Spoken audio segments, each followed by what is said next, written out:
பொள்ளாச்சி அது விவகாரத்துல யார் அந்த சாருன்றத அத காட்டிட்டாங்க அப்படின்ற மாரி சிஎம் ஒரு அறிக்கைலாம் குடுத்திருந்தாரே. பாத்தீங்கல்ல? சார்களுக்கு இப்பவாவது புரியுதா? அப்படின்னெல்லாம் கேட்டிருந்தாரே. இப்ப அடுத்த கேள்வி அதானே வருது. எந்த சார்களுக்கு விருந்தாக இந்த மாரி ஒரு பெண்களையும் சரி, குழந்தைகளையும் சரி, எந்த சார்களுக்கு விருந்தாக்குவதற்காக இந்த மாரிலாம் நடக்குது? "அலங்கோல ஆட்சிக்கு அரக்கோணமே சாட்சி." எந்த சாருக்கு விருந்தாகுவதற்காக அந்த பெண்ண வந்து இப்படி பண்ணாங்க? ம். விசாரணை வரட்டும். விசாரணை எங்க முடிவுல வருது? நமக்கு இங்க ஒவ்வொன்னா விசாரணைய வரட்டும். உண்மைகள் வெளிவரணுங்க. அதாங்க தேவை. அடிப்படை ஒரு விஷயம் தெரிஞ்சுக்கணும். அன்றைக்கு அந்த அந்த விஷயத்த கையில் எடுக்கும் பொழுதே, இதில் உண்மை வெளிவருமா? இதுல மூடி மறைக்கக்கூடிய வேலை நடக்குதாங்கிறதே தெரியும். ம். அரசியல் இயக்கத்துல இதா 52 வருடங்களா இருக்கு அரசியல் இயக்கத்துல. சும்மாலாம் எடப்பாடியார் எடுத்தோம் கவுத்தோம்லாம் அவசரப்பட்டுலாம் அறிக்கை குடுக்கல. இந்த அரசினுடைய நடவடிக்கை எவ்வாறாக இருக்கிறது? போதுமானதாக இருக்கிறதா? இல்ல நியாயம் கிடைக்கப் பெறுமா? இல்லங்கும்போது அடுத்த கட்டமா, அறிக்கைக்கு அடுத்த கட்டமா போராட்டம்னு.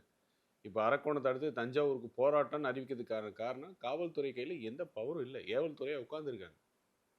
நான் திமுகவோட இளைஞரணி இதுல இருக்கேன். எனக்கும் உதயநிதியும் பயங்கர நெருக்கம். பார்த்துக்கோ ஃபோட்டோ உதயநிதியோட நிக்கிற ஃபோட்டோவ பார்த்துக்கோன்னு சொல்லி ஜிஹெச்ல போய் ஆஸ்பத்திரியில இருக்கிற டாக்டர மிரட்டி அந்த பொண்ண தூக்கிட்டு வரா வெளிய.